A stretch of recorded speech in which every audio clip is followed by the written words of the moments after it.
How's everyone this morning? Very good. It's going to be a warm day by the looks.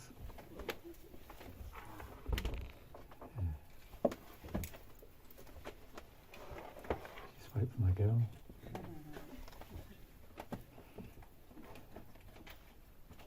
You got the beach later, please? Today, we've got to do a bit of shopping today, so after the group thing. It gets a bit mad this time of the year in Al Jazeera, doesn't it? It's like, Yes. I think it's the most populated shopping, congested shopping thing I've ever seen, I reckon. And I've been to quite a few places in the world. The locals must hate the tourist time of the year, but love it at the same time. Is that how it is? You have to know the time is you've got to go at lunchtime before the beach activities. Yeah, that's right. That's right. Exactly right. We went at 6 o'clock the night we arrived. It was like wall to wall people, And the shelves are empty. and the shelves are. That's right. Yeah, shelves are empty. Yeah. Yeah. It's funny in Europe. We find some things quite funny. One thing that's quite funny is car parks are always 3/4 of the size of a car. Every place we've gone to stay, the towels have been 3/4 the size of what you need, or thereabout, to wipe yourself. Yeah, it's quite interesting. You go to the US and it's completely opposite of that. The car parks are like double the size of a car, and the towels are like king size beds. Yeah. It's just interesting, the different psychology of different countries and how it all plays out. Yeah. And travelling to different locations like we do, obviously, I think the only place we haven't been to collectively is Africa, Yeah. isn't it? And but pretty much everywhere else we've been, it's We're a bit ringy. big rainy together. Drop that down.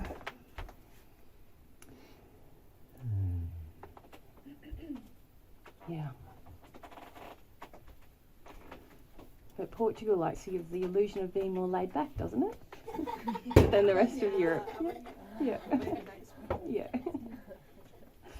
Yeah. Let's see how that goes. It's a bit lower for us, but can you guys still hear up the back? Yep. Oh, good. It's nice sound in here, isn't it? Yeah. Yeah. Well, Mary and I didn't get much sleep last night for some reason. No, we just didn't rest. So Yeah. a bit. And given the fact that it's probably going to be quite warm this afternoon, we might finish off about 12:30 today, I think. Does that sound all right with you guys, or are you disappointed about that? Some of you are disappointed. But tomorrow, we might do tomorrow instead. Yeah. Just that I haven't found a place where to stay, so if you stop, I can't be there tomorrow. Okay. You guys got to travel. Who's got to travel tomorrow? Okay. Today. Okay. No worries. I know the place maybe for you. Okay. Where I'm staying. Yeah, what we want to do today is try to cover at least some of the material we wanted to cover yesterday and never got to. And also remember the question was asked about God and God's nature and God's character, which we'd like to answer today. But before we begin, we'd like to probably just address some problems that we observed yesterday with regard to the amount of spirit influence many of you are under. I guess that many of you come from New Age spiritualist background. Is that correct? Put up your hand if you sort of have been interested in sort of New Age spiritualism. Yeah, so a few. Yeah. And what other spiritual pursuits have you had other than that? Any at all? Or, if we use a microphone now so people can hear what we're saying. Advaita Vedanta. Yeah, okay. Same. Same. Yep. Same. Same. Yeah, okay. Yeah. Oh yeah, if you want to pass back.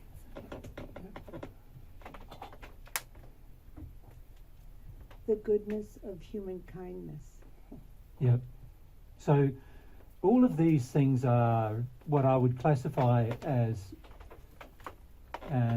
variations in degrees of natural love teachings, like so how to become the perfect human teachings, and most of them are motivated by groups of spirits who unfortunately don't have as high ideals as you believe they do in most cases. The spirits themselves who are involved in many of these things are actually generally quite, they remain quite connected to the earth, and they also remain in many cases quite earthbound. And what they're attempting to do in many cases is get many of you to engage with them in a way that is going to allow for their addictions to be met by your actions. I just need to have a cough. And one of the problems we foresaw before we started yesterday was that many of you don't realise, but actually your condition is often better than the spirits who are around you that you are honouring. And this is a problem that we see generally with most of these spiritualist teachings. A lot of times the spirits involved in the teachings want to use intellectual teachings that appeal to you in terms of so love and truth and other things like that appeal to you. They want to use those teachings in order to gain a foothold into your life and then to manipulate your life in some way so that they can meet their own addictions. So they are, and these spirits are adept at doing that, and there are very large numbers of these spirits, billions of these spirits currently on Earth, currently trying to manipulate people on Earth who feel they have higher ideals, but the spirits themselves are using the fact that you can't tell who you're connecting to as a method of manipulating you into doing addictive things, or even into teaching you things where you believe they're loving and they're actually not. An example of that is to do with sexual activity. You know, a lot of people believe in free love and free sexual activity between multiple partners, and this is not something that is a part of what God constructed. It's something that humans believe in, but also it's something that spirits would like to encourage you to do in order for them to meet their own sexual addictions. And so what we see is that a lot of spirits on Earth are influencing people who start out with high ideals, want to be more loving and more allowing of other people's free will and more engaging of their own free will and so forth, but they get manipulated through these teachings. And one of those teachings, of course, is tantric teachings, but also other teachings involving what these spirits believe love is, and it's not God's standard of love. The problem with that is that when we come to a group, we find that we have more opposition sometimes from the spirits who are with us, and which I'm getting now, than from the people who are present. Yeah, than from the people who are present. So yesterday what was happening was a number of you were just sort of curious or a bit non-committal, I would say. The people who are here for the first time, just like, okay, I'll just have a listen. Yeah. But the spirits with you were very resistive to you continuing to listen and engaging with it, with your heart, with your feelings. Yeah. And so as the day went on, it began to feel quite heavy. And It was some of you quite heavy felt from the quite beginning, to tired. be frank, Yeah, yeah. but it got increasingly heavy. And that was a lot about the spirits projecting at you, don't listen, or, a lot of you kind of have a standard in yourselves where you won't project a lot of rage or a lot of nastiness, but the spirits with you don't have the same standards. So sometimes they're just impressing on you to be disengaged, but projecting at Jesus and I, this is bad, stop that now. But in other audiences, some people don't have the same moral standard within themselves, and they start to get angry at us as well. So, yeah. yesterday, that was what was happening throughout the day. Yeah. Yeah. They also often interfere with your thought processes as well in that process. So they often interfere with your thoughts. So while you're listening, all of a sudden you're distracted and like can't get back on track and things like that. Or feel a bit impatient, feel like, impatient. Yeah. get on with it. Yeah. So unless we as a group deal with that today, there's not a lot of truth we're going to be able to share with you today. So we've tried to, Mary and I have been thinking about, well, How do we deal with that? how do we deal with that? One thing we could do is have a talk to those spirits. They're not very happy about talking to us because they feel we're going to upset their life, and they feel that if we share truth with you, you may start to use your conscience more and start to want to desire to do things more lovingly in your life, and that will then interfere with their plans for you and for your life. And so they are concerned in that regard as well. They are aware that we know who they are, and they are aware that we know how many there are and so forth. But they are also aware that most of you don't know how many there are and who they are and what their influences are and why they're influencing you. And they'd like to keep it that way. So I wonder, would anyone like to ask any questions about what we've just outlined? Because some of you might be a bit of a strange concept. can we start with Olga and then we'll work our way back here and then on this So side. Elsie, you're on this side, remember? Yeah, So if you just keep your hand up, Marie, yeah. So, So start with Elsie, you Marie can and just, then work our way yeah. back, yeah. I was just wondering what we can do when we get spirit attack. Probably just feel about it, right? But I'm just wondering how not- we can support you. Yeah, not just that. Remember yesterday we talked about the band of allowance that generally occurs, where you're allowed to stay in a certain condition of love, but if you grow to further, and I said, remember that the earth condition is in sphere 1, and then above that is 2, 3, 4, and so forth. The earth condition of love is in sphere 1 of the spirit world, and for the most part it's quite hellish actually, the earth condition. And the spirits that surround earth generally are in much the same condition, unfortunately. Now, the reality is they also know that there are people on earth who are motivated towards wanting to be more loving and more considerate of the environment, more loving towards others and more loving towards themselves. They realise that those people don't have a connection with the conscience very much, but they realise the personal motivation of the individual is that they would like to grow more in love. But the spirits know that if you grow more in love, remember what I said, remember I gave the illustration yesterday with me and Mary. If Mary grows more in love and I want her to stay in this condition of love, and then she starts telling me, I'm being unloving, I'm going to start getting angry and upset, and I'm going to start resisting her progress in love. And unfortunately, for many of you, that's what the spirits around you are actually doing. They're resisting your progress in love. They want you to stay in a certain condition because they get their addictions met while you're in that condition.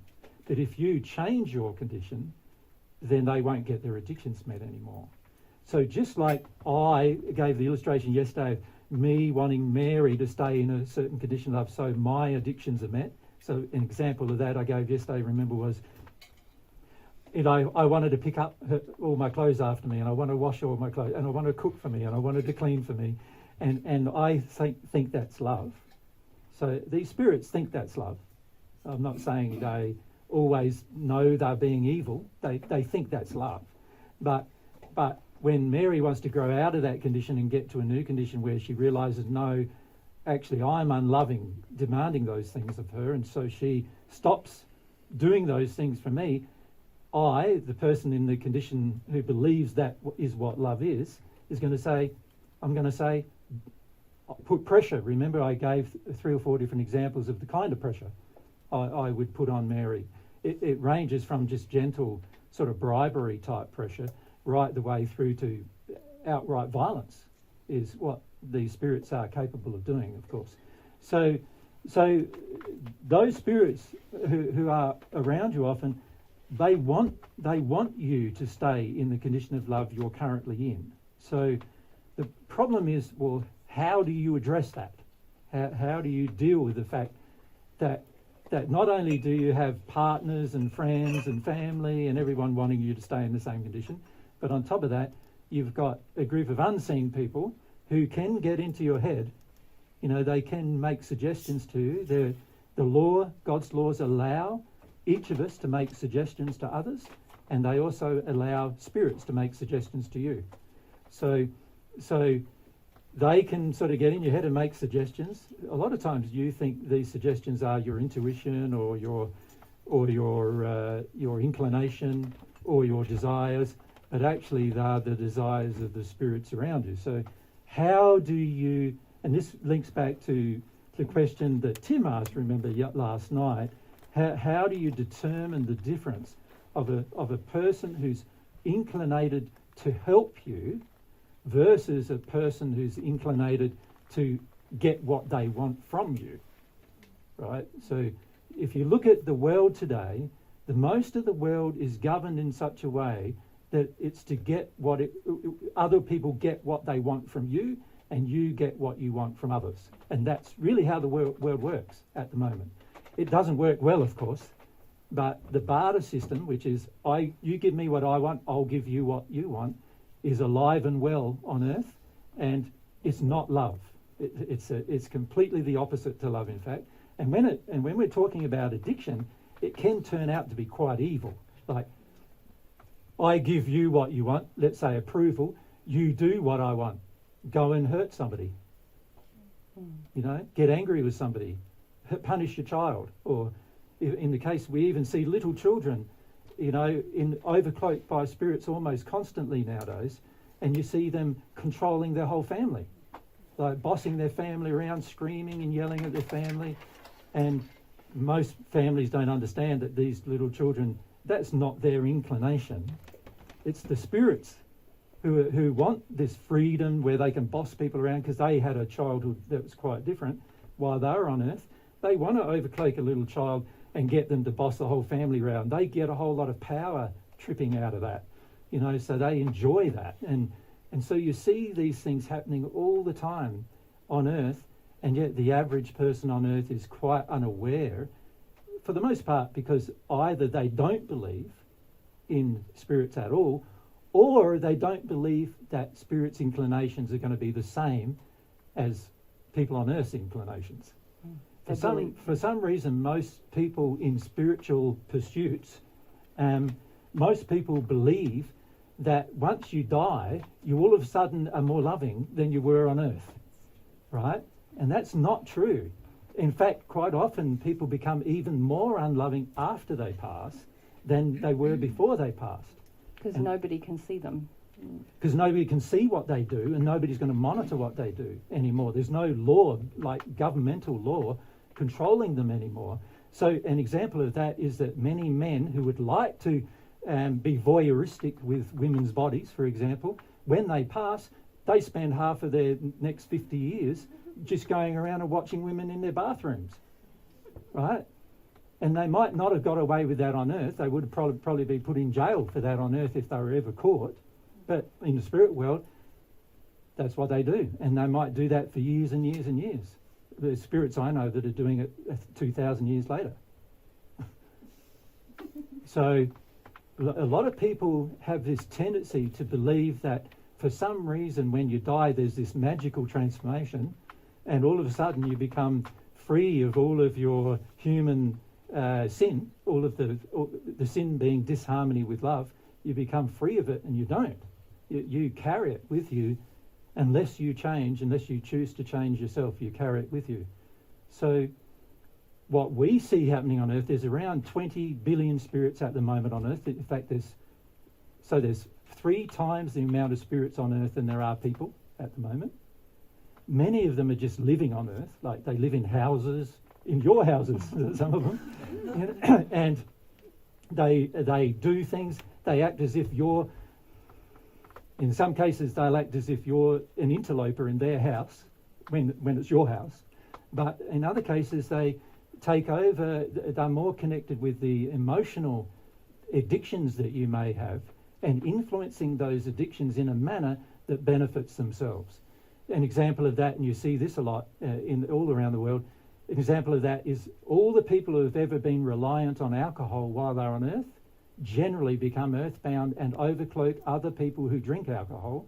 And every time a person reaches for a glass of alcohol, these spirits come and influence them to drink more, to the point where they're so inebriated they can't even remember where they are or what they're doing. And in Australia, this is a very big thing, like where you often have people their entire weekends can't remember their entire weekend because they were drunk the entire weekend, doing things still, but they can't remember even what they did because the spirits were doing them through them. Right? So this happens all around the earth, and like I said, there's 3 times the number of dark spirits on earth than there are people. So it's very important that you come to, I'm not saying this to frighten you, I'm just saying come to be aware of what's going on around you, you see. Now, how do I measure the inclination of a person I can't see? That's a good question, isn't it? Like obviously, when there's a person you can see, you can go, oh, that person went and did that, they went and did that, and then they talked behind my back there, and then they weren't honest with me there, and they were untruthful there, and they were yelling at that person over there, so they weren't very loving there. You can observe their behaviour and you can go, well, maybe I shouldn't keep company with that person because they seem to be quite unloving, right? How do you do that with the spirit? Particularly when you start thinking that some of the messages you're getting are your own. How do you do that? How do you, or how do you do it when you start believing that some of the messages you're getting are your own intuition? How do you do it then? It becomes very tricky, you can see, right? And it's going to require you having or developing some skills to tell the difference. Yeah, and we can talk about that in a minute, about skills, but the main thing to bear in mind is that there is this very dark negative spirit influence all around the earth, and things are not all light and love around the earth. You might want to believe they are, but they're not. And the reality also is there are spirits who are trying to change that, spirits with good inclination, trying to change that, but rarely do they get through the, 20 billion other spirits who are trying to make the world darker, a darker place. Yeah. Right. So, Olga, your question, how do I recognise? I think we need to spend a little bit of time on, don't we? Yeah. So we will do that in a minute. Yep. Any other questions that, if we come across here? Yep.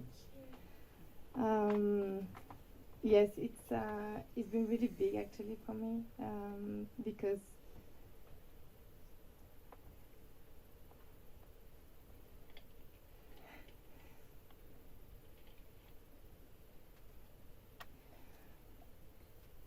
I'm getting there. That's so good. I arrived thinking that I was on the fast and doing the work and doing everything, and yesterday I realized how overclocked I was. Coming here, I almost got into 2 car accidents, which never happens to me. I had like this chain I always have on me, it's Mary Magdalene chain. It broke the same morning. Yeah. Just like so many things happened just before I arrived, and I had all like this feeling of like, you shouldn't go there, you shouldn't go there. Yeah, so Yeah, that's these spirits, isn't it? Yeah. Telling you, don't go there, we don't Yes. want you there. And then when I came back home, I felt so drained on my way back that I had to stop on the road Yep. to have like a little nap because I couldn't even like go back home. Yeah. And I was so mad at you. I was like, I don't want to go there tomorrow again. Yeah, why would I want to torture myself again? But see, who's torturing you? It's not me, right? Yeah, I know. Yeah. Mm. So then it gets me like to think a bit, because sometimes when I try to go through like emotions that really scare me, Yep. I really feel it, and then it's really big, and then I yawn, and then I can't feel anything. Yeah. It's Yeah. like immediate. Like I will yawn, and then I try to connect again, and I can't. And then I'm thinking maybe these are also, like spirits not wanting me to go there. I'm not sure. Or maybe Well, I'm not. can I explain what's happening for you? Yes. Yeah. What's happening is there are certain emotions you do not want to feel. And for most women, that emotion is fear. And one of the reasons why you enter codependent addictions with spirits is because they give you the illusion of making your life like smoother, no fear, and they don't want you to feel your fear because they're using your fear to manipulate you actually. And the way they do that is they go, we'll give you information, we'll help you out as long as you live the kind of life that we want you to live. But as soon as you don't live the kind of life we want you to live, we will start punishing you for making a different choice or preventing you from making that choice. So the experience you've had, which is an experience a lot of people who come to our seminars have the day or two before the seminars, by the way. We have people come and they're so attacked by spirits while they're with us that they have to leave straight away. They think they have to leave straight away. Of course, that's not the way to deal with it, but that's what they do. And so they leave straight away, and then they're all relieved again. They're not attacked anymore. And so that's how spirits can manipulate us, by using our fear and feelings that we do not wish to feel. They use those and they trigger those feelings when they're in a situation they don't want us to be in. And most people are inclined towards comfort. And so what they do is they go, well, I'm not comfortable here, so I'm going. And this is a very easy way that many spirits use to manipulate people on earth. What is required in terms of an internal state to overcome it is the good question, isn't it? What am I going to need to do to overcome this? Well, firstly, I'm going to have the courage to feel some feelings. In particular, for yourself, your fear. And that's something you haven't wanted to feel. And because you don't want to feel it, it's something that can be manipulated by others. Yep. But if I have the courage to feel my fear, now they can't manipulate me through my fear. So that automatically disconnects their ability to manipulate me with fear.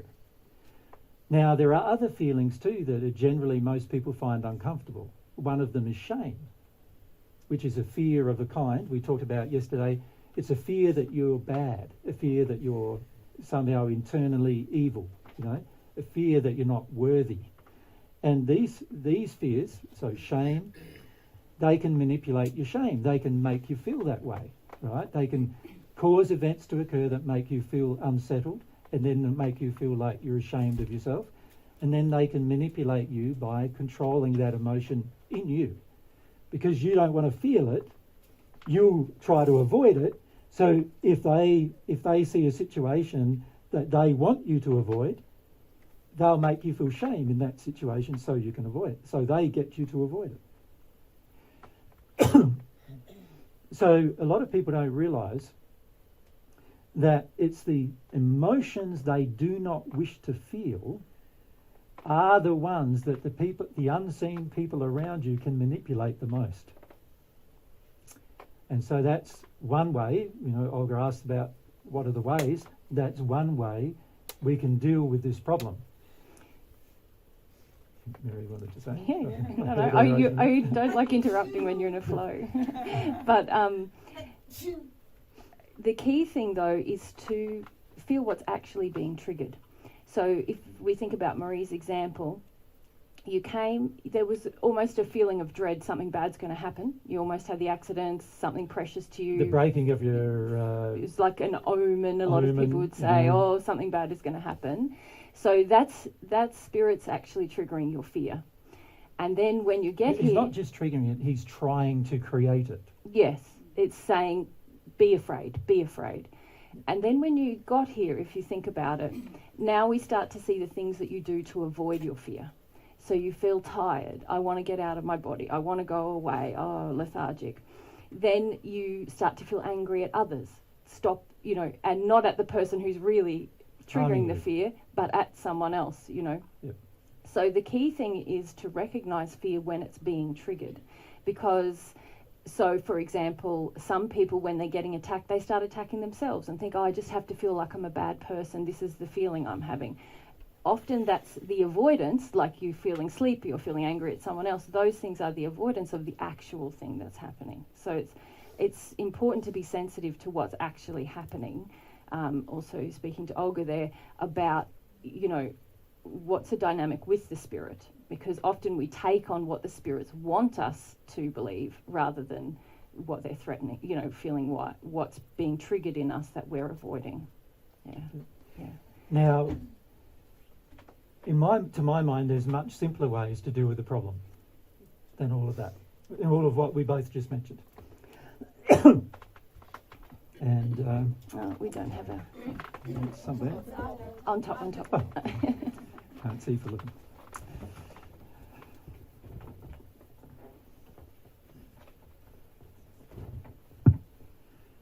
The way that I have dealt with it myself is this.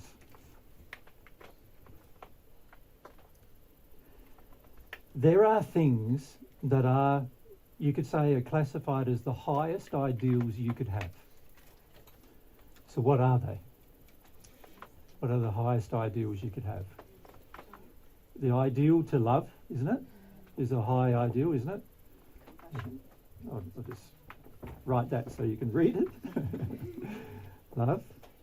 The ideal for truth, searching for truth, is a high ideal, isn't it? Yep. Compassion. Compassion is an aspect of love, yes? Peace. The ideal to be humble is a high ideal. In other words, I want to feel what I feel and not damage other people with what I feel. I want to feel what I feel, own what I feel, be responsible for what I feel, rather than making you feel bad because I don't want to feel something. So it's a high ideal to be humble. Yep. Faith was mentioned, yes. So that's a high ideal to actually place your faith in these things, in particular these things. So have faith that love is good. Have faith that truth is good. Have faith that being humble is good. Right? These are high ideals. Now, in amongst those primary ideals, you can see each one has, you can say, additional sub aspects to it. So love has compassion, understanding, wanting to have empathy, kindness, giving.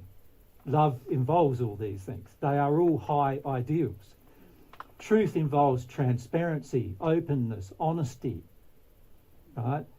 These are all high ideals. Humble involves feeling my own emotions, not projecting or damaging other people with my emotions, not taking action on my unloving emotions. So in other words, not acting upon my rage, for example. If I'm angry, I feel it, but I don't damage other people with it. I don't become violent with it. This is all a part of being humble. A part of being humble is also listening to different ideas and concepts and being able to analyse them in a calm manner. That's a part of being humble, isn't it? And faith is like having a concept that we can actually do better than we actually are doing now. That's a high ideal, that we want to be better people than we are now, right? So these ideals, you could say, are primary things that should be guiding all of our lives on earth. Every person should have these ideals, but of course not every person does. Now, if I am whoever is trying to influence me away from these ideals,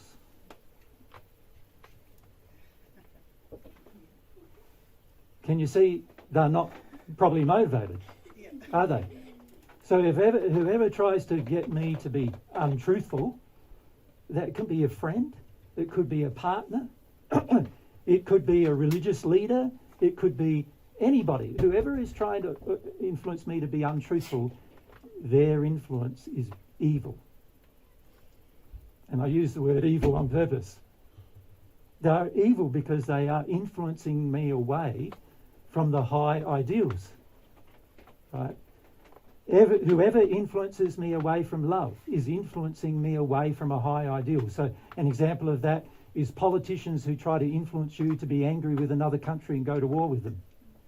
Another example of that is a group of politicians who cause you to try to be angry with another group of politicians.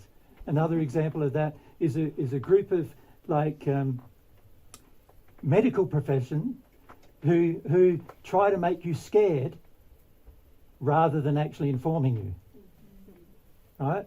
These are all examples of people not loving you, and therefore they are not well motivated. They are motivated through other ideals that are not good ideals. They're not loving ideals. These are the loving ideals. So the best way to measure the kind of people you're with, whether they're unseen or seen, is whether they're influencing you away from high ideals. Now, if you come to a seminar like this and I was claiming to be Jesus and I was trying to set up a cult and I was trying to get mind control over you, which is what a lot of people sort of accuse me of doing, and I'm trying to set up this, worldwide conspiracy, which is really influencing the way in which you use your will, right? So let's add one more to this list, because this is the gift God gave you of will, free will. So if I'm trying to influence you away from the way you're using your will, unless my influence is in harmony with these ideals, I'm out of line. And if I bring to bear any pressure, and I bring to bear any manipulation, and I bring to bear any fear, which are all against these ideals, you can see my motivations must not be pure. Makes sense, doesn't it? So I find personally the best way to tell whether the spirits are poorly motivated or the people around me are poorly motivated is, are they doing things in harmony with these ideals? And, Mary and I receive thousands of emails a year, obviously, tens of thousands of emails a year, and you should read some of them. They're not very motivated towards high ideals. They're talking about murdering me and raping Mary and all sorts of things, right? Not influenced by high ideals. So would you even read them? As soon as I read a line, delete. I don't read the rest. They are not motivated by high ideals. I don't need to listen to them. All I need to do is listen to the people who are motivated with high ideals. Yeah? So there's a lot of people who are self-aggrandizing. Is that the word? Aggrandizing. Mm-hmm. They want to be special in the world. Not a high ideal. Doesn't match these ideals. Doesn't match humility. Don't need to listen to them. Doesn't matter what they think they know or how good what they think they know is or anything like that. If it doesn't match the ideals, no point listening. Not going to help you. It's going to just harm you. Can I come back to a word you said? You said you have to, you need courage to feel. Yeah. And I feel actually courageous when I sit down and I'm like, I'm gonna go there. I know it's scary, but I'm gonna go there. Yeah. And then I start to feel and it builds up and then I've got this huge headache and then I yawn and then it's gone. But so that's your intellect deciding that you want to be courageous. Yes. But in your heart, you are feeling not very courageous. But then how do, I go from the heart and not from the mind? Good question. And that's going to take time. You're going to have to find why the lack of courage exists, why it is you want to switch yourself off. And a lot of people want to switch themselves off, so they start to exercise in a high ideal to be humble, is what you're describing. exercise a high ideal to be humble, which is a good ideal, nothing wrong with that. And it's not even a bad thing that you're doing it with your mind, is it really? Because at least your mind is trying to push you in the right direction now instead of influence you in the wrong direction. So that's a good thing. The problem is your heart doesn't agree. But I can feel that. I know deep down that I don't want to know. But Yes, and the key is working through the reason why you don't want to know. So, and this has to do with what we have faith in. See, most of us don't realise, and we have talked about this a lot in the past, but a lot of us don't realise that actually many of the things we have faith in are corrupt. So an example of that is many of you ladies have faith that your fear is good. So when you're bringing up your child and you see your child running out near the road and you have all this fear reaction and you grab the child and say, don't do that, and you're acting, in that fear, you think that's good. In fact, many women say that's my right as a mother, like I should have that as protecting my child. But fear is never good. So I'm not saying you wouldn't protect your child from the road. What I'm saying is your fear response in the situation is the thing that's not good. Because when you're in a state of fear, you withdraw love, and now the child's going to connect her having him having some freedom to move about as a withdrawal of your love, and now he's going to feel restricted, and there's going to be all sorts of consequences of that in his later life. But in the moment, the mother is going, but I have the right to be afraid. She nearly went in front of a car. Of course I should be afraid. No, you don't need to be afraid. You just need to correct why your child decided to, walk in front of a car. You don't have to be afraid about it. In fact, being afraid about it is more highly likely your child's not going to listen to you, and more highly likely the child's going to walk in front of the car, actually.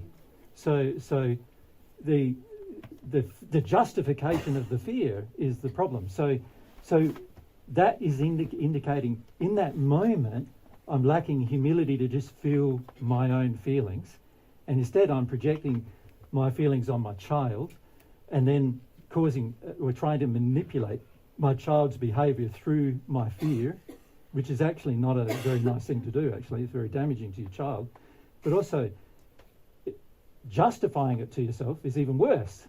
Like saying, well, I have the right to do that because I'm a mum and I should be afraid. That's even making the situation worse. So for many women, fear is the big scary monster that you don't want to go to. And for many men, the big scary monster is sadness.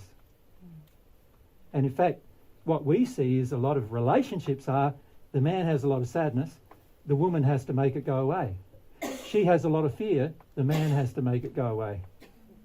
That's marriage. There's a marriage. There's a marriage. Not a very good one, right?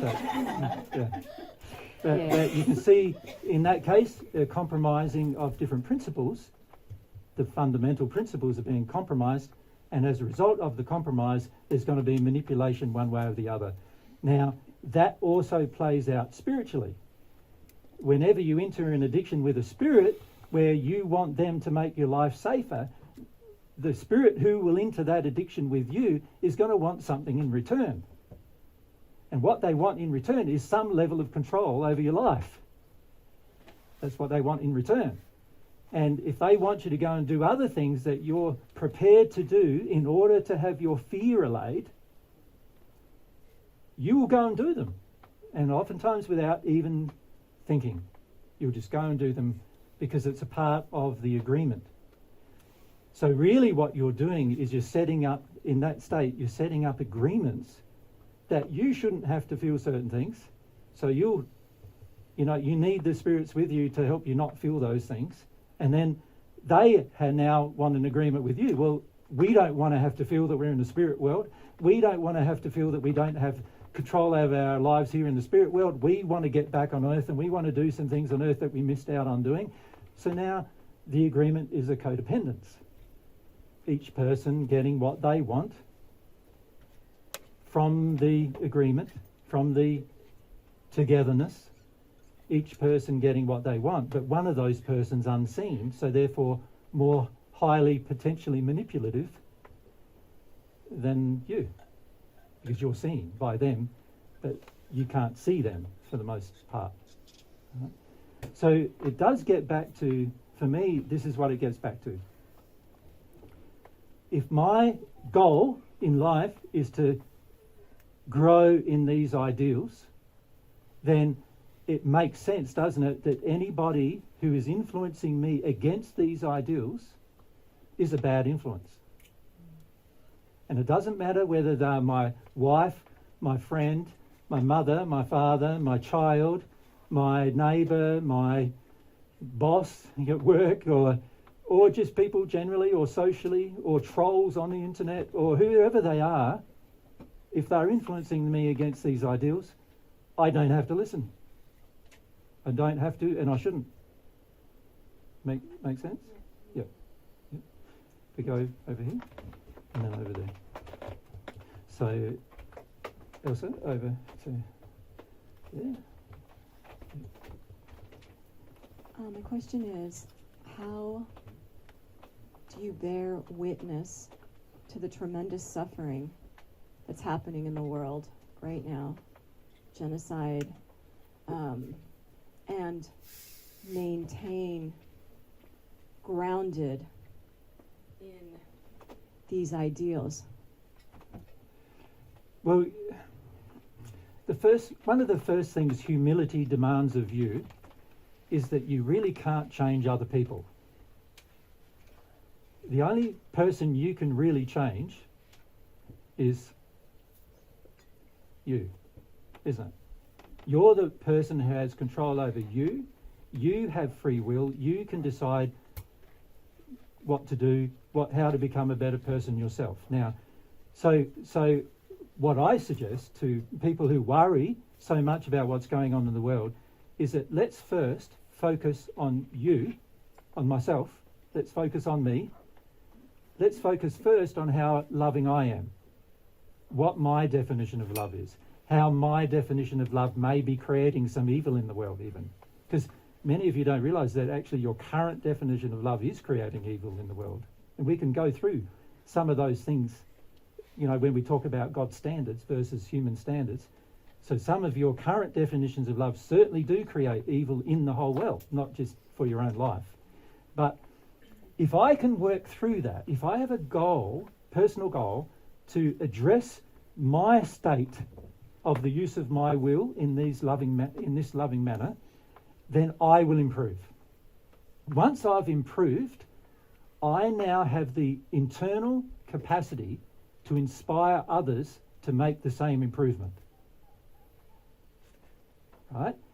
It is only by people's souls actually changing to have these ideals that any improvement in the world will occur. Only by that. Right? I would even go further and say human love is fickle. One day a person's in love and then the next day they hate each other. Right? So that's how fickle human love is, but God's love isn't fickle. So if you receive God's love on top of these ideals, you will get to the stage where you're not fickle in the way in which you express your love. Your love will be evenly expressed to every person. Your partner will experience the same level of love, aside from with your partner being sexual, and that will be the only sexual relationship. The rest of your love will be to the same level as you have with your partner for every person you meet. Right? If you're not fickle. But if you're fickle, you will decide, my children are more important than my neighbour's children. My country is more important than my neighbouring country. You'll decide that my life is more important to get what I want out of my life than it is for a person in Africa to get what he wants out of life. And as soon as you create these inequalities, violence and war and genocides, and they're all possible after that, right? So we must see where it starts. It all starts with the individual making change. Now, the problem for us in Western society is that we have been the worst perpetrators, historically, of abuse of the world than any other places in the world. Mostly because of the power that's wielded by people in the West. Now you have economic power that other countries don't have. You have, and this applies to Europe, you're in the EU, right? The EU is a huge economic powerhouse, right? It finishes up raping the resources of other countries in order to maintain that power. We are a part of that. But if I become more loving, I will learn ways to lovingly protest, not protest in the sense of march, but my heart will no longer agree with what is happening.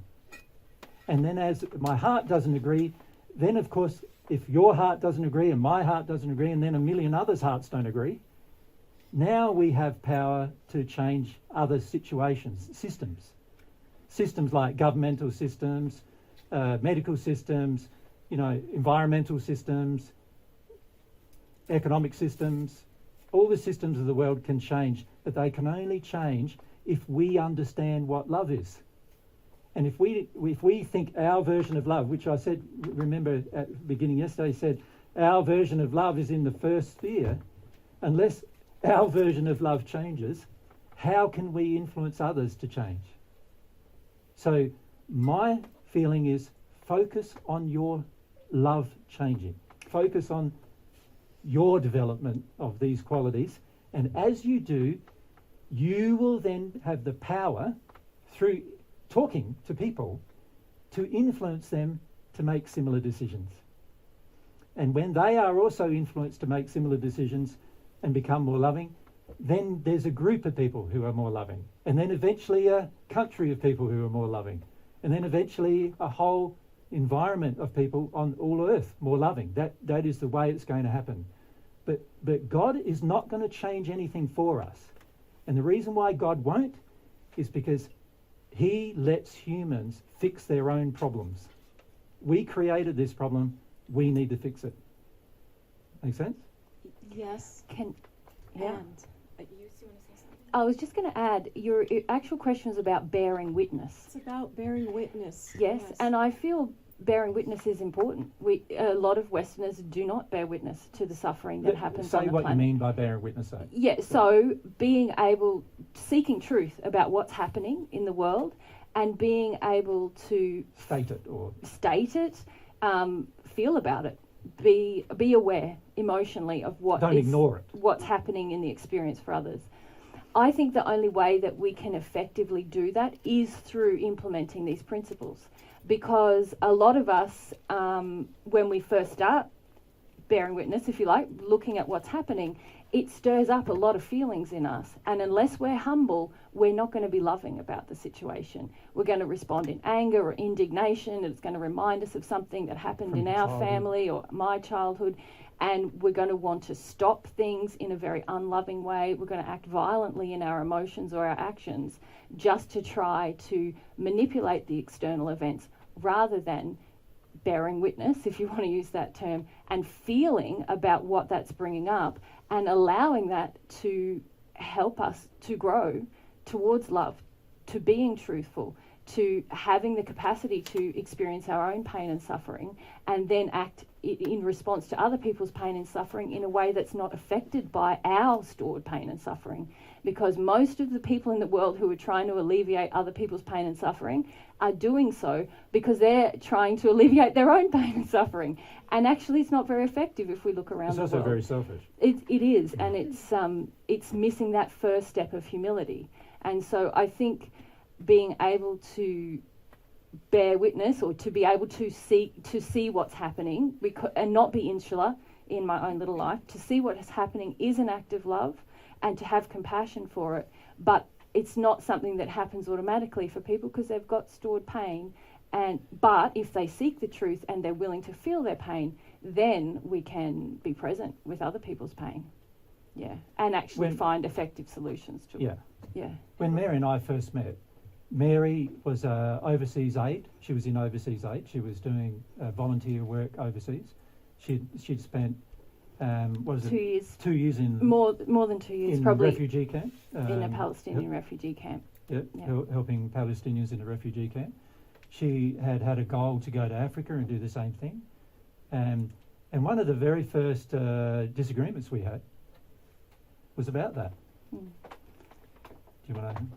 Well, yeah. We were in a shopping centre. Yeah, I wanted to boycott. I wanted to boycott an Israeli I product. was walking past I and I'm had going, I had been affecting. nice nuts. Mary's saying, they're from Israel. I'm saying, so what? And I'm saying, well, isn't boycotting an effective way to peacefully resist something where I feel there's an injustice happening in the world? And this started this conversation, which really led to me giving you this answer, really, about the fact that I was feeling a lot of, I was carrying a lot of pain in myself that resonated with the people that I'd been living with for 2 years. I'm Palestinian, by the way. Oh, yeah. So I was feeling very connected to this pain and suffering in your history, yeah. And I was feeling very... And anybody who's sensitive surely would be. It's a pretty tough history. Yeah. And then we had this discussion about, well, do I want to love both Israelis and Palestinians? Or do I just want to cease the suffering of the people that I was connected to?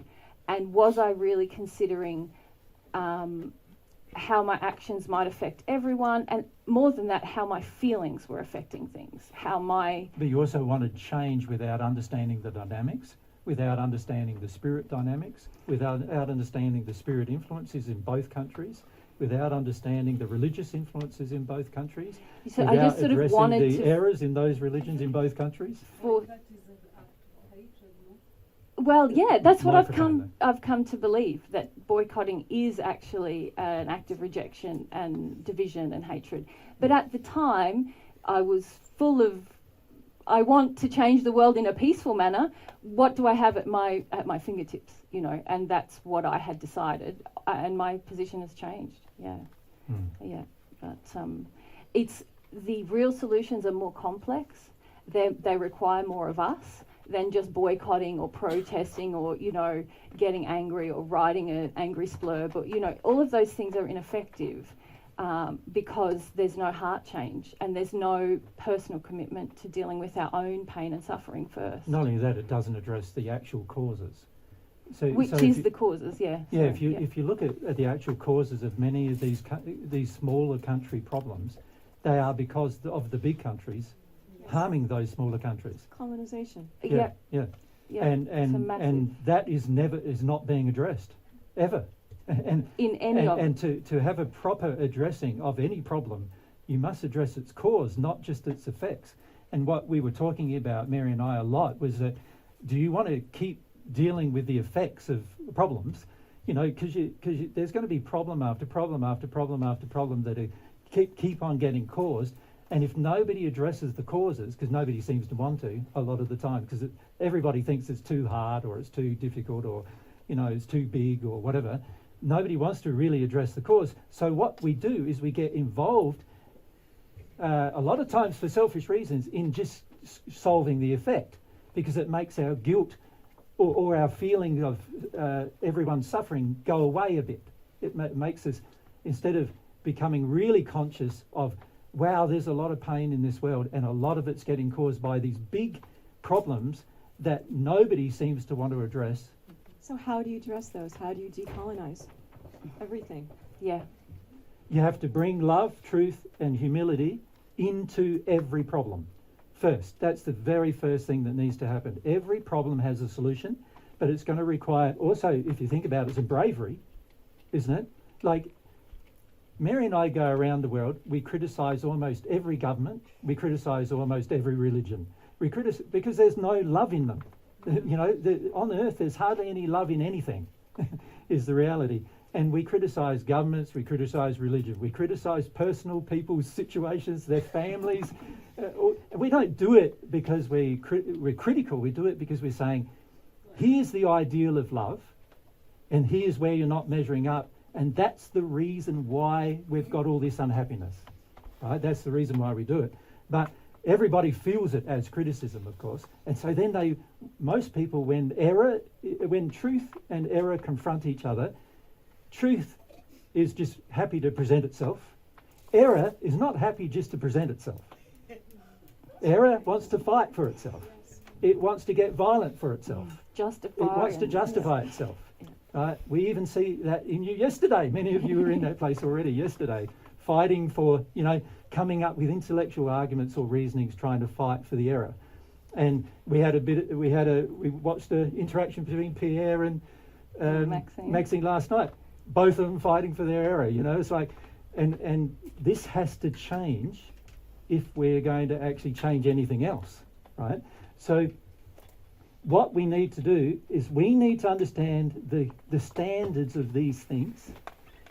Once I understand them and I feel them, now I can share them.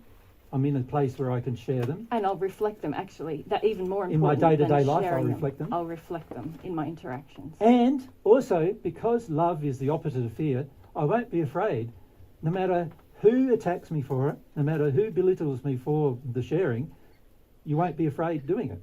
You will go, it's right, what I'm doing is right, so I'm going to do it. It's like, but as soon as you enter into sort of like a emotional, violent attack of somebody, or a deep resistance inside of yourself about going to a place of humility, or any of those places, you don't realise, but we're actually participating in the reason why the world is like it is in those places, right? So it's very important that these things firstly are understood by the individual, which is the reason why Mary and I spend most of our time teaching about these things. And then groups of people, if they make these changes, can now bring the same change into systems. So the political system of the world, the political system of the world is absolutely stupid. Like, to be frank, like even democracy is stupid, because it's like, you look at democracy, everybody votes, but do the people with 90% of the vote get in? No. Who gets in? Oh, the people with 34% of the vote. And I go, how does that work? Well, is that democracy where 34% of the people are happy and the other 66% of the people are unhappy, but because there was 3 or 4 parties and they were all voting on a party level, one got 34% of the vote, one got 30% of the vote, one got 28% of the vote, and so forth. The one with the most percentage of the vote gets in. That doesn't make any sense at all.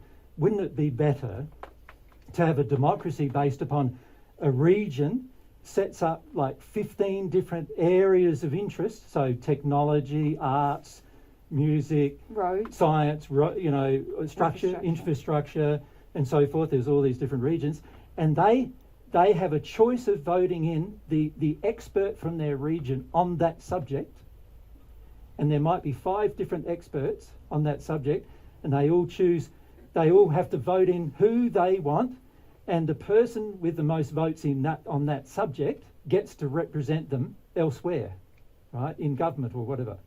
Now we're talking about each region being represented more fully, also on subjects where the people who are voted in actually know about them. Because I've met most politicians I've met, they don't know anything about even the area of expertise they're meant to be in. So how can they make wise decisions? Like I know they've got a team of advisors, but why aren't one of those advisors in their position? Like, it doesn't make any sense to vote someone in who knows nothing about it when there's an example of that is there's a medical professional who can make decisions about medicine, and we're voting in a politician who knows nothing about medicine and giving him the portfolio of medicine when the medical professional is right. They're advising him that he should be the one who's in that responsibility, making that decision. And then why is it that in these governmental systems in democracy that they all get together and they all vote on a subject, but it's not the experts voting on the subject? There's all these political, some party says this and some party says that, and some party has this doctrine that says this. They're basically religions being portrayed as politics, really.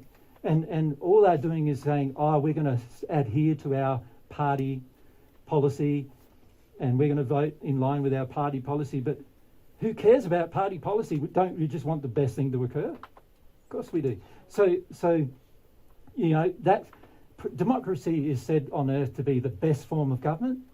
Absolute crap. At the moment, the way democracy is, it's not democracy. It's like 30% of the people have a vote. In some countries where voting is not mandatory, only 20% of the people vote because they're sick and tired of voting, and the whole thing just continues. Nobody wants to change it because nobody wants to bring more love into it. There are solutions to all of these problems. There's solutions in the medical system, like I said, all of the industries of Earth, the economic system, the environment. There's solutions to all of these problems, but they're going to require out of us, firstly, these qualities, and then it's easy to get together and come up with a solution that actually works. Yeah, but of course it would have to get rid of corruption, right, which a lot of politics and religion is involved in on Earth. Greed, which a lot of politics and religion and science is involved in on Earth. So there's science now. Most science now is not science. What it is a company with a lot of money choosing to direct the science in a certain direction that's only in harmony with the company's policies and the company's ideals. So it's not really science. It's just manipulation of science. You need to speak. You need to not interrupt. And it's a manipulation of science rather than real science, right? So if this is happening in every walk of life, we can change it, but we can only change it by ourselves first, knowing how to change it. Right? It's no good criticising a system if you don't have a solution. Right? Most people on Earth, they criticise system after system after system after system, but they don't have any better solutions because they haven't brought themselves in a higher condition of love yet to understand what the better solution is. So this is why these qualities are practical. Yeah, very. Practical. And a lot of people don't think they are, but they are. They're practical for life, because once you bring yourself in harmony with these qualities, you can see solutions become very self-evident once you are in a higher state of these ideals. All the solutions to problems become self-evident. Thank you. If we were over here, sorry. But Hey. Back to spirits. Yep. I have some very dark spirits with me. Yep. They're male. Yep. Very, very aggressive. Yep. Extremely violent. Yep. I know who they are. Yep. I know who they are. Yep. And so we don't have this manipulation. It's more like attack. I Not. feel a lot of attack constantly. Yeah, but you're not understanding the reason why they're with you. So why are they with you?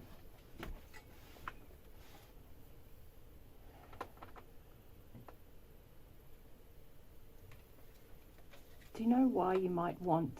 Why do you want them with you? Why? I know it's a hard question because you feel attacked by them. Yeah. But do you know why there might be something in you that wants aggressive men around you? Because I received a lot of violence from them.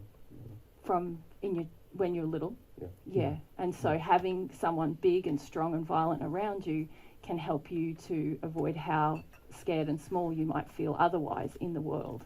Yeah. Does that make sense? But also your refusal to feel that emotion causes them to feel like they have some power over your life. Yeah. And so they feel attracted to being with you as a result of that. That makes sense? Your refusal to feel the violence of your childhood in a grieving manner is the cause of the problem. Yeah. Okay. That makes sense? Yeah. Yeah. Yeah. And for men, it's difficult because you're taught that grieving is, Weak. weak. Even like, I don't know why this is a bad thing, but it's girlish. But I think the girls are pretty nice. So anyway, but that's how we're treated, right? So we're treated like it's a weakness, it's a problem if we go to our grief. And most men are very frightened of their grief as a result. And because of that, they often get, there's usually two groups of spirits that overcloak men. One group of spirit are like the group of spirit who are with you. who are trying to be sort of violently abusive towards you and dominate your life that way, and they get power over you this way, and they're basically getting power only because you're refusing to feel your grief. Yeah, and can we say, let's talk about it a little bit more, because when they overcloak you, then you're going to tend to act out their feelings. But Don't when do it anymore. no, but No, in the you used past to you though, did, right? didn't you? So the attack, yeah. Yes. Yeah, use your mic So because they that- can't hear you probably. Yeah, sorry. If you just use the mic, that's what I was referring to in the first instance. So they used to come along and act through you, and you were open to that because you were quite scared and you wanted to avoid that, and you wanted to kind of be tough, and so that allowed them through. Now you've got more morality. I'm not going to do You've that. grown in some of those In qualities. some of those qualities, but now you're contending with their attack of you. Yep. And then this is where Jesus is saying, if you can be courageous and feel that fear and grief from when you're small, they won't affect you. It'll They'll move disconnect on. them, yeah. Yeah. And a lot of people don't trust that, of course, and so they never do that. But my personal experience has been, all you need to do is have a good cry about the actual issues, go through your terror and your grief about your childhood with your father in particular, right? Not only. Not only More you know, than. yeah. Yeah. Well, you know, if it's with your father first, it usually ends up being with schoolmate, all sorts of things, right? Yeah. So that's a simple answer to that question. Yeah. Yeah. If we go next, and then we were over here somewhere, weren't we? We're here. Who was next to you? Nobody's got the mic yet. So just straight behind. Yeah, and we'll pass the mic back. Fire away. Yes. So would you say that the cornerstone of what you're saying is learn how to feel your emotions and then feel them in simple terms, really? So maybe for me to go back to basics about what you're saying. That's a part of what we're saying. Well, it's not the cornerstone of what I'm saying. The cornerstone of what I'm saying is have a relationship with God, and that you know, the God stuff. See, a lot of people start believing that divine truth is like a self-help program. It's not a self-help program. It's a relationship with God program. Now, a relationship with God will solve many of your problems, because as you develop the relationship with God, you will work through many things, including developing those qualities. Those qualities will almost be natural to develop as you develop your relationship with God. This is why we encourage people to receive love from God and progress that way. But the problem for most people is they don't even know what love really is or feels like, and they don't even really know how to experience their own feelings, even. How to actually have a feeling for God, how to have a longing for God, how to have a desire. Most people have become so detuned through their childhood, but by the time they're in their teens and their 20s, all they're doing is acting on addiction rather than desire. So everything becomes, you give me this, I give you that, everything's fine, and we're all happy. And obviously we're not all happy, but you know, we're doing the best we can is the general thought. But what Mary and I are trying to teach, firstly, is that a relationship with God does solve all of these problems, but in order to have a relationship with God, you've got to be able to connect emotionally. Now, what you just said about your emotions is very true. You do need to soften to what your emotions are and start recognizing them, but more importantly, you need to experience them. Because when you experience them, if they are a negative emotion, they will be relieved. In other words, they'll leave you. So if you think of your soul, so here's your half of the soul, full of emotion of different types, but mostly all denied, mostly all suppressed. So when you start feeling an emotion that's out of harmony with love, your soul is constructed in a way that that emotion will leave you, and it won't ever return unless you invite it. Right? Remember, as a child, you didn't invite it, but it was sort of forced upon you. But now, as an adult, once you have an emotion leave you, it can only return if you invite it in. All right? So let's say the emotion is, as we were talking just earlier, fear, terror, and grief about how your father treated you. Let's say it's that. All right? Once you fully feel that emotion. And by the way, that emotion will be experienced at the age that it occurred. So you're going to feel quite nuts feeling it, because you're going to go from being, how old are you now? 50 to being 4 when you're feeling it, or 3 when you're feeling it, right? So you're going to feel, it's going to be like quite a psychologically challenging thing to do to release it. But once it's gone, it's gone. And it won't ever return unless you invite it in, and you'd never choose to invite it in again, would you? So why would it ever return? You know, I think my sense of the work that I have been doing is that I'm playing around on the surface in some way. Yeah. So I feel, I agree. and I think that I'm feeling my emotions, but am I really getting to the causal root of them? No. So that is, you know, in response to just what you put on the board then, is like getting to the root, how to really feel, how to get to the root of that. Yeah, that takes causal time to emotion. develop that skill, actually. Yeah, it's not something you just decide It's to not do something you and can whammo do. you do it. You know, Yeah. you have. There's a lot of reasons why you shut down in your childhood experience, and Yeah. this gets back to some of the things we were talking to Marie about you have beliefs about what's going to happen if you feel your Yeah. emotions freely. You have corrupt faith. You think, oh, everyone will think I'm nuts. What if it never ends? What How if am I I am gonna 4 cope and with I it? feel like I'm 4 for the rest of my life? Yeah, That's going to be bad. you know, and it just feels like it was so bad, and I won't even survive it. You know, a lot of these beliefs we have are actually emotions as well that we need to release, or we feel like being the way I am now, stoic and like kind of man of the world. That's protected me. That's what I took on to protect this little person or these experiences inside of me. And so it's a process of deconstructing all of those things that is going to enable you to feel more and more, and eventually you'll release. Well, that's half of it, isn't it? Yeah, because you've got to. Yeah, you go. Other half. Tag. Well, the half of it is what Mary's saying, that you've got to get rid of the pain. You've got to get rid of the pain from your history, and the only way you can. You mean feel it? Yeah, Yeah. that's the only way you can get rid of it, is to experience it fully at the age it happened. Which you think, if you think about yourself as a God-created being, and I know some of you are not there yet, that there is a God who created you, but if you think about a loving parent, they would want you to feel capable to experience yourself and to know your life, and to know that you're created with the strength to release pain and experience immense joy. That's how God created us, and to engage your will to face challenges and pain, but also to seek love and truth and faith, and to experience the benefits of those things. A loving parent wants you to do that. So when a lot of people come to say, well, I've got all this suppressed pain, why on earth should I have to do it? Well, a loving parent would want you to be able to do that. Yeah. And be able and get you to the stage where you can cope with anything. Yeah.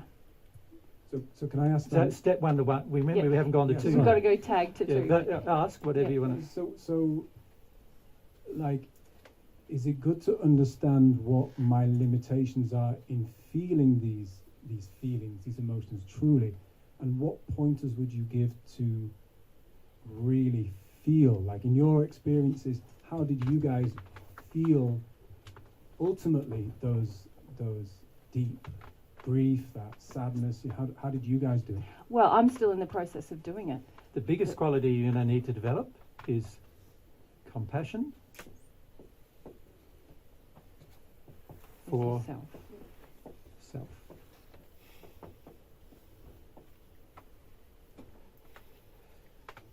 Most of the time we were taught in our childhood to not have compassion for self, to not have compassion for your own feelings, to not even recognise them where possible. You're going to have to learn and develop compassion for self. You're going to have to get to the stage where you go, I know I've got stuff within me, and I'm not going to be able to access it even unless I have some of this love of self, compassion for self, compassion for my circumstance and situation. I'm also going to, so you could rename that love of self, couldn't you? Because that's what compassion is, an aspect of love. So you're going to have some love of self. You're going to also have to have some love of truth. Because a lot of, in your childhood, there's a lot of lies that have been presented to you about why your parents did things. you know, and why the society did things. And those things caused damage to you, but you were also lied about it. So many of you now believe the lie. You will even regurgitate the lie. You know, like when I say that, what I mean is that when somebody says to you, "Oh, this happened to you in your childhood and that was really bad," you go, "No, it wasn't. It happens to everybody." There's They a meant lie. well. They you know. meant well, or it They meant well. No, they didn't. That's a lie. You know, it's not. You might say, and this might be the more accurate statement, they didn't know what they were doing, which is probably more truthful. You know, hardly any parent comes with a manual to know what they're doing, right? So you know, they probably didn't know what they were doing. But surely, if they were sensitive enough, they knew they were hurting you. So obviously, they were desensitized by the time they had children, which is a problem. Otherwise, you wouldn't have had your problems, right? But if you have compassion and love for self, you will go, I'm not going to stoically and angrily push myself into feeling something, because that is not going to ever work. It's never going to, you're never going to access the emotion if you do that. Also, there's no magical solution. You know, you can't just lay on a bed and get a bit of massage and a bit of tickle here and you know, like, and all of a sudden, all of your causal emotions in your childhood are going to pop out all of a sudden, because you're going to have to develop a level of desire for them to come, in order for them to come. You know, because if you think about your soul, in your soul, you've got suppressed emotion. So I'm drawing half, right, because you're a half. You've got suppressed emotion. It's suppressed because you don't want to feel it. your will is engaged. Your to will not is feel saying, it. I don't want to feel it. It's interesting because I would say that my desire to feel is definitely there. I disagree. I say that because I feel the implications of them. You know, I suffer from I that. agree that's- with that statement. Yeah. That statement is That- true. and that motivates me to process, to feel. I disagree. Tell me. Well, the second statement you said is actually true. You do have a motivation to deal with some things. So I'm not criticising your motivation here. What I'm saying is you've got some fears inside of you about how to go about doing it. And those fears create a lack of motivation to do it. Fear is like a wall. So you can say these hard emotions are behind the wall. And at the moment, it's like there's a wall there to the real hard emotions. So when you start feeling at the moment, you're feeling some surface layer stuff. You know, it's like sensing the emotion through the wall. But you're not actually deconstructing the wall. The wall being a wall of fear and terror about the emotion. And what it's going to be like to be in this space. And what it's going to mean for your future if you deal with it, and what changes might happen to your life if you deal with it, and what corrupt faith you have about dealing with it, and what damages there might be to your current life by dealing with it, and what changes you might have to make by dealing with it. And there's all these fears that get constructed over the course of our life about the actual feelings. So when you said, I feel like I need to deal with it, I agree with you. I can feel in you, you definitely feel like you need to deal with it. You feel also intellectually like you'd like to deal with it because you can see the problems of not dealing with it, right? You're aware of some of the problems of not dealing with this emotion. So I also agree with that statement. But when you say, I really feel like I want to deal with it, I can't agree, because when you really feel like you want to deal with it, you will have had to have deconstructed this fear. You would have had to have gone through the terror. And that's what most people don't want to do. We talked about this in 2016. We did a group called Understanding Your Loving Self or something like that. Understanding my loving self. Yep. And in there we talked about this global fear that most people have about the emotions. And until you penetrate that wall of fear, until you actually... And to penetrate it, you have to feel the terror. So what a lot of people are trying to do is to like somehow scale the wall of terror and go down the other side and then feel their emotion. So it's like, it's feeling the fear of feeling the strong, deep grief, deep fear again. Yeah, Yeah. exactly that. And a lot of times, so we construct sort of this entity that interacts with the world. And when you come up to this Can we call it fake me? fake me, Yeah. facade me, Yeah. got it all together me, you Yeah. know, the one who's in control and all of Control that. me. Yeah, yeah. When you come up to this wall and you consider what's on the other side, part of what you're grappling with is, I'm going to have to give up this entity that interfaces with the world, how I'd like to perceive myself to be, to discover what's really underneath, you know, what I I'm really really am. harbouring. Yeah. Because it's not just the way I've been harmed, it's the way I'm harming others, and there's a lot of things in there There's a lot of sin in it too, like of things that I've actually done to harm others. that I'm going to feel and, about. And people are far more afraid of dealing with that than they're afraid of dealing with anything else, to be honest. Yeah, Yeah. yeah. So in my experience, a lot of it's been deconstructing even the person that I'd like to think I am. You know, that I had a lot of fear about that, to coming to who I really am. You know, what's really in me. And what's in us is not who we are either. It's just stuff that's been stored that we can release so that we can become who we really are. We can fully express who we are in a loving sense. But, you know, when we're in this facade-based lifestyle, we're a long way from who God created us to be, and also what we're carrying, what we're storing. Yeah, maybe that's my sense of it, is that I'm playing around on the surface, so to speak. Yeah, in front of the wall here. Yeah. In front of the wall, yeah.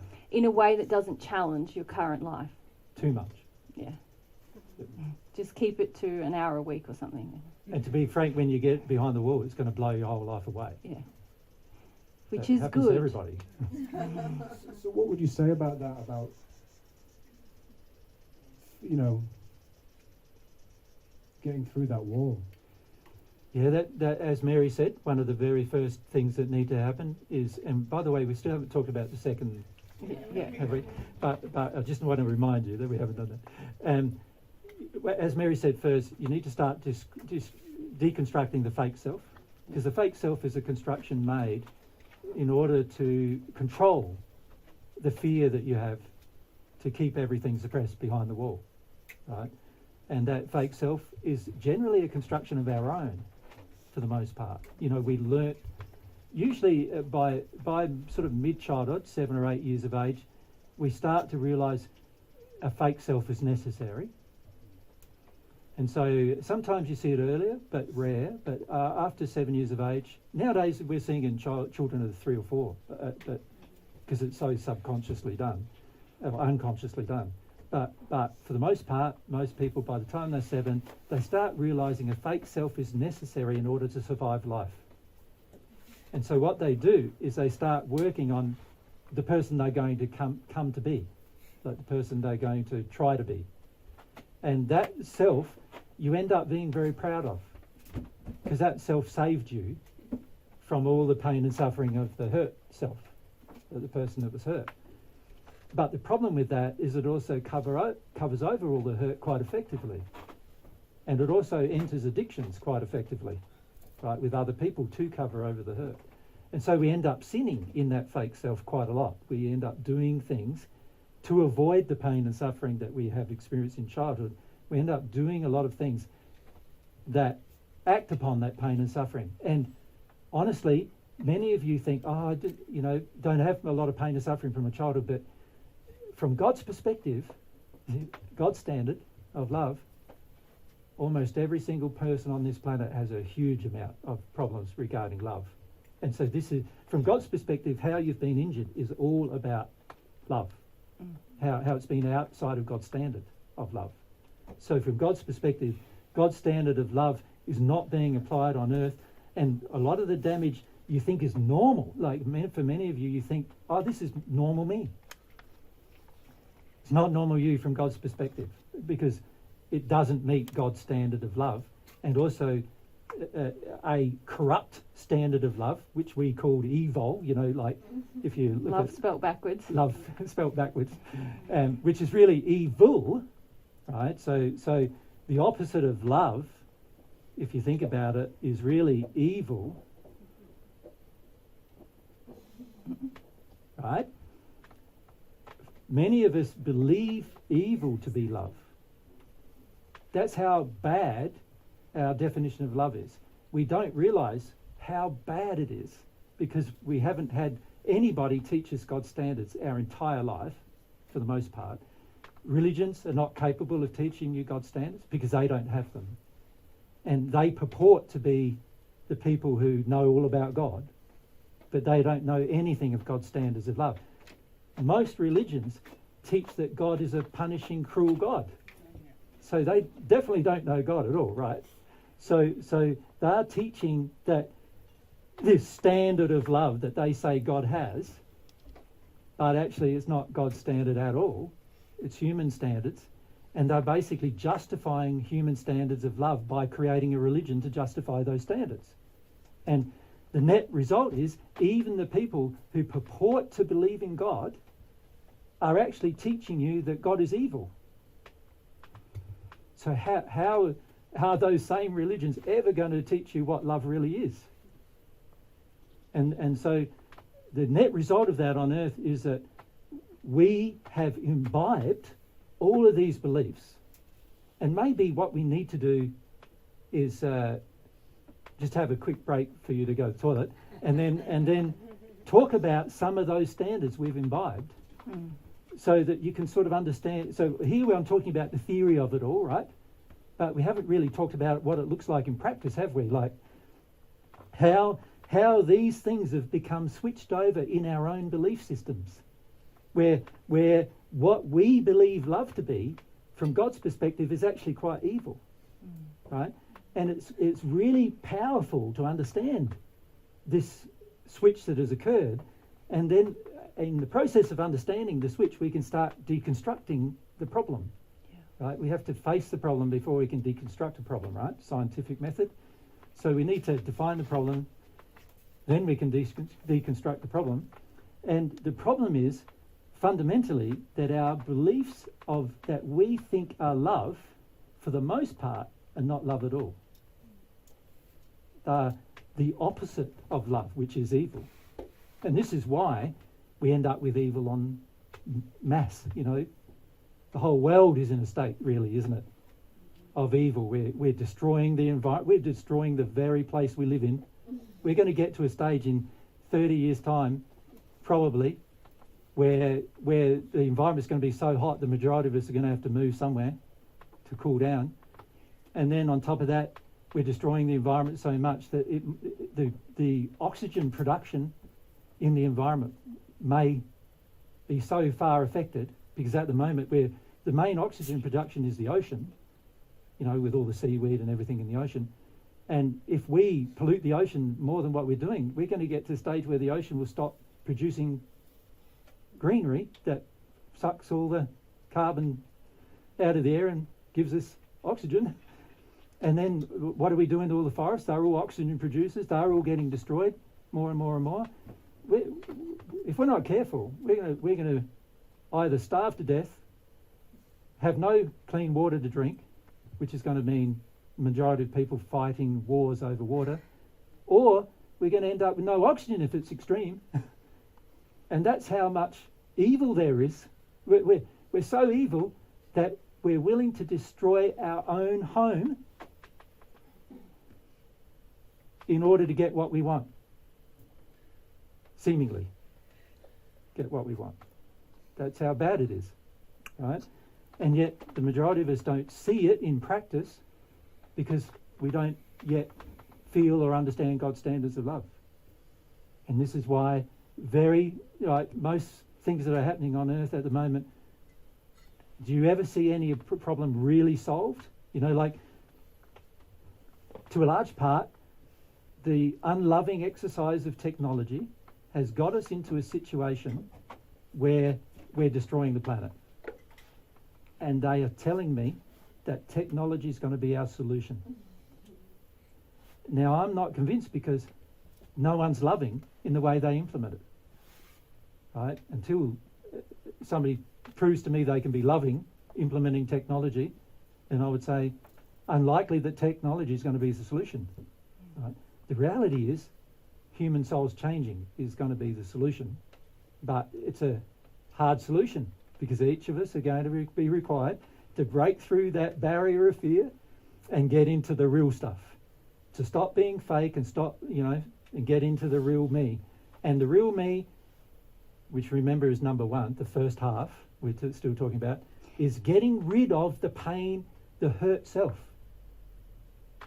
Like deconstructing the hurt self by feeling the hurt and taking responsibility for feeling the hurt. We don't have to take responsibility for the hurt unless we personally created it. But we do need to feel the hurt by taking responsibility for it, is feeling it, because it's in us now and nobody else can feel it for us. And we need to go through that process. That's number one. Can I be just about the fear? Yep. And I think it's going to segue into what you were going to say as number two. Mhm. But for me, deconstructing that facade, that fakeness, that's no joke. Like, that's a big thing you've got to do, Huge. actually. It's a big thing to see yourself really, and see where you're out of harmony with love and where you're actually seeking to meet an addiction and where you're actually seeking to present a fakeness to the world. And so that's important work. I think this fear thing, because I know a lot of people get pretty stuck at this fear place, the biggest thing that has helped me begin to move through that space is the aspiration for the other things that Jesus wrote on the board before. A true development of my own desire to grow character in harmony with God, in God's morality. So that is the thing that created the incentive. And I didn't have to do magical body work or, really focus on my fear as much as deconstruct the crap that I was telling myself about myself, be real about the fact that I was terrified, and then aspire to be a loving person, to be truthful always, to consider what can I have faith in that is realistic and good. And So, to go through the emotion of terror in order to yeah, do that. that's what helped me to start to go through the emotion of terror. That's what broke it for me, I suppose. Yeah. So number two.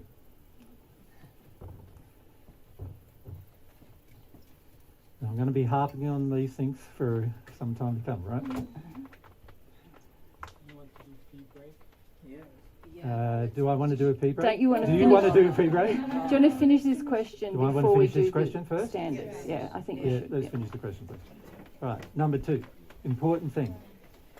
So we've already said, deconstructing the fear, you're going to have to go through the terror to deconstruct the terror. You have to feel it, you have to experience it. Once you deconstruct the terror, you will naturally go into the grief, the grieving person. Now, the grieving person is grieving for two reasons. One, things happen to it. Other people, other society, whatever, parents, whatever, did things to it, and it's got grief stored there because it wasn't allowed to feel it at the time. That's number one. Number two is that I did things to myself or to others that guilt is going to have grief associated with it. The guilt of doing the wrong thing is going to have grief associated with it. So there's two types of grief I'm going to have to experience, and that grief will be exposed once I deconstruct my terror about the whole thing. Right? That's number one. That's what we have to do first. The second thing we need to do is we need to learn what is good. We can't just get rid of what is bad, because if you get rid of what is bad and you don't learn about what is good, then you end up with nothing, don't you? It's sort of like, get rid of everything bad, what's left? I'm a blank slate. And obviously being a blank slate is not going to help you be happy, right? So you're going to have to learn some good things. What are all the good things? Didn't we just list them? Okay, so God's love, firstly, the best thing you could ever have, right? So God's love first. God's love. Next thing, human love. Perfect natural man love, loving others, loving self, all that kind of stuff.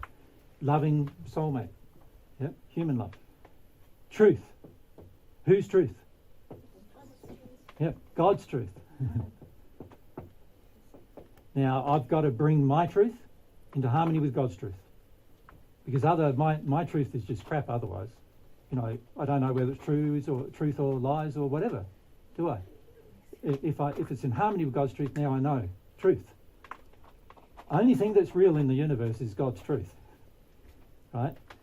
Bring myself in harmony with God's truth, which is really the same as saying bring myself in harmony with God's laws. Because that's how God establishes truth, through law, right? Then, in order to do that, I'm going to have to be humble. In order to be humble, I'm going to have some faith. In order to do all of that, I'm going to have to take some,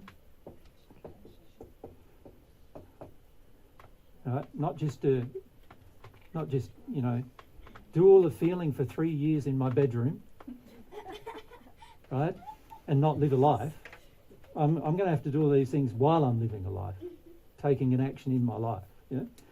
Now, if I focus on those things, I am now developing positive qualities, while at the same time, once I've broken through that terror barrier, releasing the unlovingness that's within me.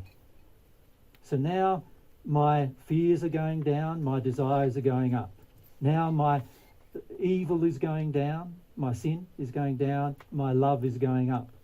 My lies are going down, the lies I tell myself, the lies I tell others, they're going down. My desire for truth and my actions in truth, in harmony with truth, are going up. My corrupt faith is going down. My beliefs in what is false is going down. My beliefs in what are true is going to be going up. Now I'm making change. In harmony with God's laws, I'm making change. And as I make change, the changes that will happen in me, eventually other people will see them. Also, they'll start asking, you look happier.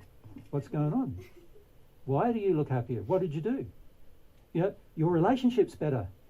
Why is that better? What did you do to make your relationship more happy? Because ours is not happy. They'll start asking questions. This gives you a chance then to share that you did those two things. You deconstructed your fear, you went into your grief, both the guilt-based grief based on the things you did wrong and the grief that was associated with what other people did to you.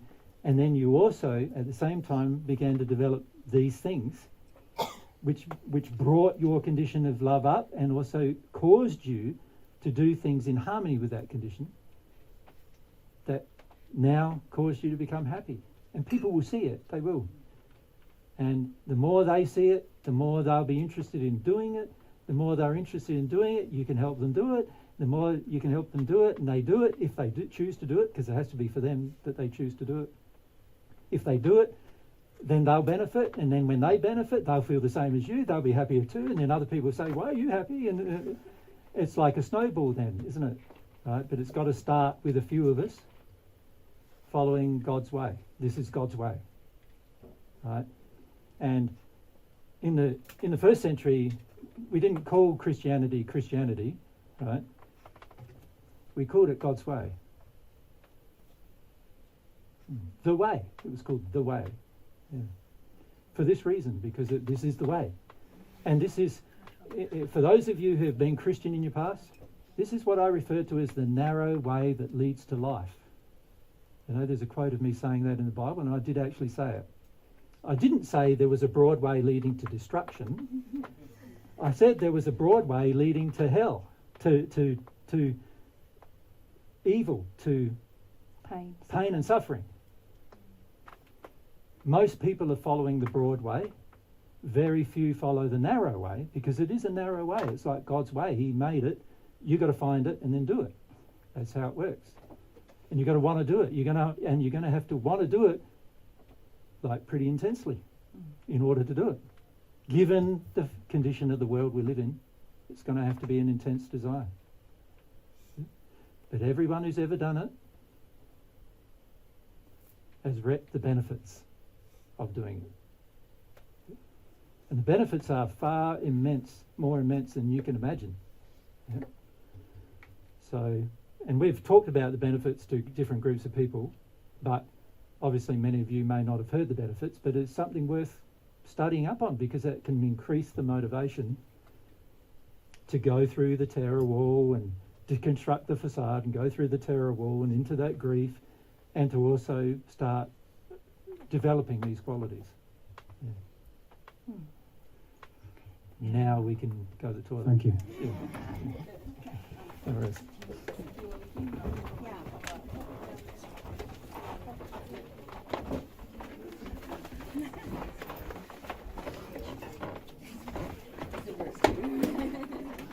Okay.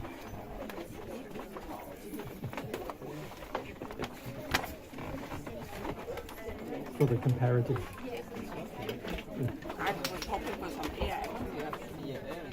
Pretty warm in here, isn't it? Yeah, in the morning. Yeah, it's better now.